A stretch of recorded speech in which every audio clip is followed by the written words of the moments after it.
बुरहानपुर के डेढ़ तलाई में स्वतंत्रता सेनानी और आदिवासी समाज के जननायक वीर रेंगा कोरकू की प्रतिमा के संरक्षण को लेकर आदिवासी समाज ने कलेक्टर को ज्ञापन सौंपा है। समाज का कहना है कि यह प्रतिमा उनकी आस्था, अस्मिता और गौरव का प्रतीक है, इसलिए इसका संरक्षण किया जाना चाहिए। वहीं समाज ने जरूरत पड़ने पर सुप्रीम कोर्ट तक जाने की बात कही है। वहीं कलेक्टर हर्ष सिंह ने ज्ञापन प्राप्त कर मामले की जांच कर नियमानुसार कार्रवाई का आश्वासन दिया है। कुछ न्यायालयीन प्रक्रिया थी, उसके अंदर कुछ नोटिस मिला था। वर्तमान में अभी कोई नहीं हटा रहा, स्टे है उस पर, ठीक है। और कोशिश यही है कि सामंजस्य से उसका हल निकल जाए। अभी वर्तमान में कोई हटाने की तो किसी के द्वारा कोई कब्जा भी किया गया इनकी जमीन पर? अभी मेरे संज्ञान में बात आई है और बताया गया है, अगर ऐसा कब्जा किया गया है तो हम उसकी जांच करा लेंगे और जांच में जो पाया जाएगा उसको बता देंगे। इस वक्त हम मौजूद है मध्य प्रदेश के बुरहानपुर जिले के कलेक्टर कार्यालय में। यहाँ पर ग्रामीण क्षेत्र से हजारों की संख्या में आदिवासी समाज यहाँ पहुंचे हैं और उनके जो भगवान है रेंगा कोरकू की मूर्ति हटाने की कोशिश की जा रही है, उसी का आक्रोश आज देखने को मिला है। यहाँ पर जो पूरे समाज जन, बल्कि यहाँ पर डेढ़ तलाई, नेपा नगर, दुलकोट और बुरहानपुर के आसपास जितने भी ग्रामीण क्षेत्र के जो आदिवासी भाई है यहाँ पर आए हुए हैं और उनका विरोध यहाँ देखने को मिल रहा है। उनकी क्या मांग है हम जानने की कोशिश करते हैं, किस प्रकार का विरोध है और वो क्या चाहते हैं। क्या नाम है आपका? नंदकिशोर डांडे, जय जिलाध्यक्ष बुरहानपुर। बताइए कि जो आज विरोध किया जा रहा है किसकी वजह से? ये रींगा कोरकू, वीर क्रांतिकारी रींगा कोरकू की मूर्ति हटाने के संबंध में हमने ज्ञापन दिया है कलेक्टर को। कलेक्टर को सम्मन आया था हाई कोर्ट से कि मूर्ति हटाया जाए, पर कलेक्टर ने 90 दिन का समय दिया था। 90 दिन में इन्हें हटाया नहीं, तो इनको अवमानना की नोटिस आ गया, तो आनंद फनान में मूर्ति हटाने की कोशिश कर रहा। जबकि मूर्ति हमारा आदिवासियों का भगवान है, वीर क्रांतिकारी जो रींगा कोरकू है, उसकी मूर्ति सरकारी जमीन पे बैठी है और ये बोल रहा है कि वो जमीन अरिब बेग की है। पर मूर्ति किसी भी हालत में नहीं हटेगी। अगर मूर्ति हटेगी तो हम आंदोलन करेंगे, धरना प्रदर्शन करेंगे। हमसे जो बने, पूरे समाज हम हमारे साथ है। हम बहुत संख्या लोग हैं, हम आंदोलन करेंगे। वहीं और भी यहाँ पर जो आदिवासी भाई उनसे जानने की कोशिश करते हैं कि आज इतनी संख्या में पहुंचे हैं और क्या उनका आक्रोश है और क्या मांग है।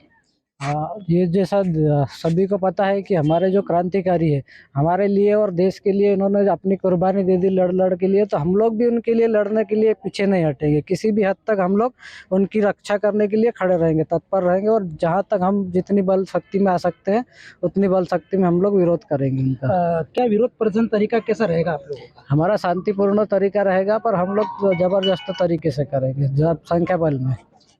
वहीं हमारे साथ में जहाँ पर जो एक आदिवासी नेता भी हैं, उनसे हम जानने की कोशिश ये करते हैं कि आखिर ऐसा मामला क्यों सामने आया है कि वहाँ पर जो रेंगा कोरकू की जो मूर्ति स्थापित थी डेढ़ तले के अंदर, बल्कि सभी जो राजनेता है कि सबने मिलकर वहाँ पर आदिवासियों के सहयोग से और नेताओं के सहयोग से वहाँ पर स्थापित की थी, लेकिन उससे हटाए जाने की बात की जा रही है। अब हम ये जिनसे जानने की कोशिश करते हैं कि अगर ऐसा मामला तुल क्यों पकड़ता जा रहा है। बस हमने वहाँ पर जो मूर्ति स्थापना की है वो बिना अनुमति से हमने की नहीं। हमने बाकायदा नियम के तार पर रखते हुए हमने मूर्ति स्थापना की। बाकायदा हमने ग्राम पंचायत से प्रस्ताव लेकर और मूर्ति स्थापना की और सभी सर्व समाज के लोगों ने मिलकर और टोटल नेताओं से मिलकर हमने वो सबकी सहमति से वहाँ मूर्ति आज स्थापना की है और वहाँ स्थापित है। लेकिन कुछ लोगों के द्वारा ये हटाने की कोशिश की जा रही है, तो हम ये सहन नहीं करेंगे, क्योंकि वो हमारे भगवान हैं। अगर वो मूर्ति हटाते हैं, शासन प्रशासन मिलके हटाते हैं, तो हम उग्र आंदोलन करेंगे, भूख हड़ताल करेंगे, लेकिन मूर्ति नहीं हटने देंगे।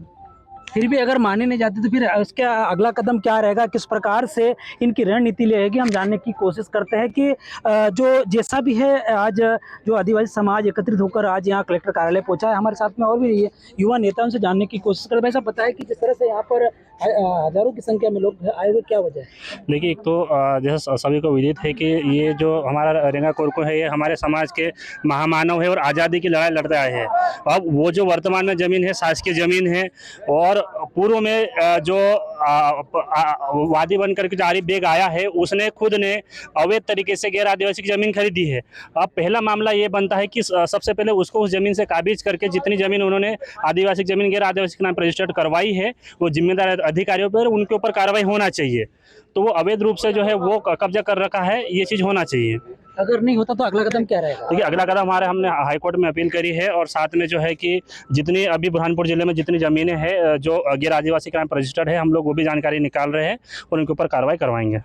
वहीं यहाँ पर एक महिलाएं भी हैं, उनसे जानने की कोशिश करते हैं कि जिस प्रकार से रेंगा कोरकू की मूर्ति हटाने की बात की जा रही है, उनका किस प्रकार का सहयोग रहेगा। क्या नाम है आपका? सभी को सेवा जोहार। मैं रानी तुलसीराम गौतम, ग्राम बिजोरी, तहसील खतनार, जिला बुरहानपुर से बिलोंग करती हूँ। और आज के हमारे यहाँ पर ज्ञापन देने का उद्देश्य यही है कि हमारे जो देड़तलाई में तिराहे पर वीर रेंगा कोरकू जी की मूर्ति स्थापना हुई है।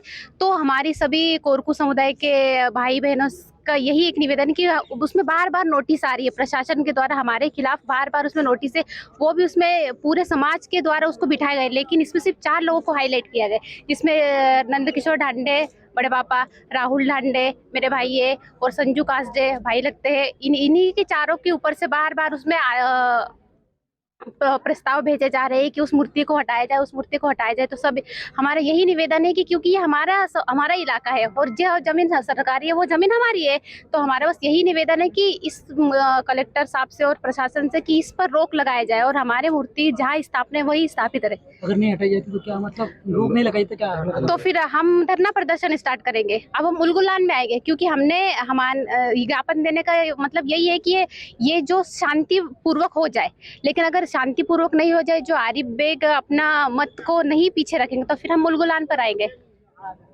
इनका ये साफ कहना है कि अगर आरिफ बेग इस चीज़ अगर वो जिस तरह से समन जारी किया है अगर वापस नहीं लेते हैं तो पूरे आदिवासी समाज सड़कों पर उतरेंगे, आंदोलन करेंगे। अब ये देखना होगा कि शासन प्रशासन इन आदिवासी भाइयों के हित में क्या कार्य करती है, नहीं करती है, तो आने वाला वक्त ही बताएगा। कैमरा पर्सन बशीर अहमद के साथ राजू राठौड़, बुरहानपुर, मध्य प्रदेश।